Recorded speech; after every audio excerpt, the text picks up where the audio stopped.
You wake up. It's 7 in the morning. You haven't eaten anything since dinner. And yet, your blood sugar is high, higher than it was last night. How is that even possible? You did everything right. You went to bed on time. You took your medication. You even skipped your usual dessert. But the number on that meter still shocks you every single morning. Here's what nobody is telling you. There is one specific nighttime habit, something millions of seniors do every single night, that quietly pushes blood sugar up while you sleep. And the worst part, most people think it's completely harmless. In fact, many people believe it's actually good for them. Stay with me, because what you're about to learn could change your mornings forever. If you're over 50 and dealing with blood sugar issues, you already know how exhausting this is. You track your food. You cut out sugar. You walk when your knees allow it. You do everything the doctor says. And still, those morning numbers refuse to cooperate. You've probably tried eating earlier, cutting carbs at dinner, drinking more water before bed. Maybe you've even gone to sleep hungry hoping that would help. But you wake up and the number is still too high. It feels like your body is working against you. And the most frustrating part, nobody can give you a straight answer. One article says, eat before bed. Another says, never eat after 7. Your neighbour swears by a glass of warm milk. Your doctor adjusts your medication, but never mentions what you're eating at night. Here's the truth. The problem isn't your willpower. It isn't your medication. And it isn't your age. The real problem is hiding in a habit so common, so innocent looking, that almost no one ever suspects it. But here's the key. Once you see it, you cannot unsee it. In just a few minutes, I'm going to show you exactly which nighttime snack is silently raising your blood sugar while you sleep. I'll explain why it happens, how your body responds, and most importantly, what to do instead. This isn't about starving yourself or following a complicated diet. It's one simple shift. And it could mean waking up to better numbers starting as early as next week. But first, stay with me through this next part, because if you don't understand why this happens, the solution won't make sense, and that's where most people give up too soon. I've spent years studying how food affects blood sugar in adults over 50, and what I've found again and again is this. The biggest blood sugar mistakes don't happen at lunch or dinner. They happen late at night, in the quiet of your kitchen, when you think no one is watching and nothing really counts. Most seniors are never warned about this. And that's exactly why I'm here today. To give you the clear, honest information your health depends on. Most people believe that as long as a snack is light or natural, it's safe before bed. A few crackers, a small bowl of oatmeal, a banana, maybe some peanut butter toast. These sound harmless, right? They're not candy. They're not cake. So what's the problem? Here's what most people miss. It's not the sugar you taste that causes the problem. It's the sugar your body makes on its own, overnight, when you give it the wrong fuel right before sleep. When you eat certain foods close to bedtime, your liver doesn't rest. It keeps working. It keeps releasing glucose into your bloodstream. And because you're lying still, no movement, no muscle activity, your body can't use that glucose efficiently. So it just sits there, raising your numbers, hour after hour, all through the night. This changes everything about how you think about late night eating. Let me explain this in a way that makes complete sense. Think of your liver like a slow-burning furnace. During the day, that furnace is busy. You're moving, thinking, digesting. It burns fuel steadily and cleanly.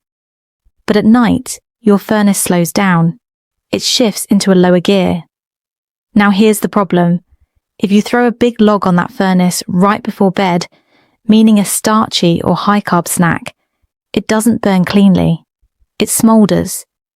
It releases energy slowly and unevenly. And that uneven release shows up as elevated blood sugar all through the night and into the next morning. That's exactly what happens when you eat the wrong snack before sleep. Your liver keeps releasing glucose. Your muscles aren't active enough to absorb it, and your insulin response is slower at night, especially after age 50. So the glucose builds up, and you wake up confused, frustrated, and wondering what went wrong. Listen carefully. It's not a mystery. It's biology. And once you understand it, you can work with your body instead of against it. So what is the nighttime snack that raises blood sugar until morning? I want you to pay close attention here, because this one might surprise you. The biggest offender, the one food most seniors eat before bed thinking it's completely safe, is starchy carbohydrates. Specifically, crackers, toast, cereal, oatmeal, bananas, and rice cakes.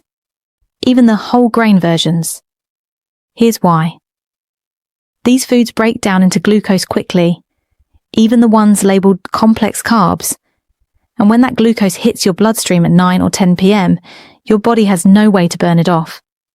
You're not walking, you're not moving, you're heading to bed. So that sugar has nowhere to go except up. But here's the key. It's not about eating before bed, it's about what you eat. Because your body does still need a small amount of fuel at night. The goal is to give it fuel that burns slowly, steadily, and cleanly. The solution? A small protein and fat-based snack. Not carbs, not fruit, not grains. Think a small handful of nuts, a boiled egg, a few slices of cheese, a tablespoon of natural nut butter, without the toast. These foods don't spike your blood sugar. They don't trigger your liver to overproduce glucose. They give your body stable, steady fuel, and that means calmer blood sugar all through the night and better numbers when you wake up. Now, I want to be honest with you.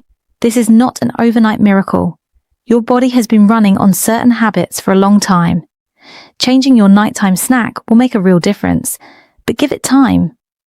Most people begin noticing a change in their morning readings within 1 to 2 weeks. Some feel it sooner. The key is consistency. One good night won't transform everything, but 7 good nights in a row? That's where real change begins. Trust the process. Your body knows how to heal when you give it the right conditions. Here is exactly what to do. 3 simple steps you can start tonight. Step 1. Stop the starchy snack. Starting today, remove crackers, toast, oatmeal, cereal, fruit, and rice cakes from your nighttime routine. I know some of these feel healthy, but after 8 p.m., they are working against your blood sugar. Replace them with a small protein and fat option instead. Step 2. Choose the right replacement. Pick one of these each night, a small handful of unsalted walnuts or almonds, 1 hard-boiled egg, 2 small slices of natural cheese, or 1 tablespoon of almond or peanut butter on its own. Keep the portion small. You are not eating a full meal. You are giving your liver a calm, stable signal to slow down glucose production overnight. Step 3. Set a snack cut-off time. Aim to finish your nighttime snack by 8:30 p.m. at the latest. The closer you eat to bedtime, the less time your body has to begin processing. Even a 30-minute window makes a measurable difference. After your snack, stick to water or plain herbal tea. Nothing else until morning. Most people miss this. It's not just what you eat, it's also when you stop. Stop doing this if you want better blood sugar mornings. The number one mistake seniors make is reaching for fruit before bed. Apples, bananas, oranges, they feel natural and innocent, and they are fine during the day. But at night, the natural sugars in fruit behave exactly like refined sugar in a resting body. They spike your glucose, your insulin struggles to keep up, and your morning numbers suffer. The second big mistake, eating just a little of the old snack. A few crackers, half a piece of toast. It seems harmless, but even a small amount of starchy carbohydrate at night is enough to trigger your liver's glucose release cycle. Never assume a little bit won't matter. After 8 p.m., every bite counts. Here is what you can realistically expect when you make this one simple change. In week 1, your morning blood sugar may still fluctuate.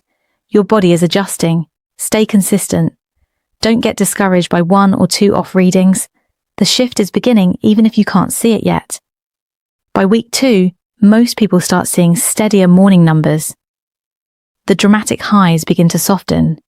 You may also notice you sleep more calmly and wake up feeling less sluggish. By weeks 3 and 4, if you stay consistent, the difference becomes clear. Morning readings stabilize, your energy in the first hour after waking improves, and that daily frustration of unexplained high sugar begins to fade. 2 bonus habits that work powerfully alongside your new nighttime snack. The first is a 10-minute walk after dinner. You don't need to go far, just around the block or even around your home. Movement after your evening meal helps your muscles absorb glucose before it builds up. This one habit alone can lower your post-dinner blood sugar significantly. The second is a glass of warm water with a small pinch of cinnamon before bed.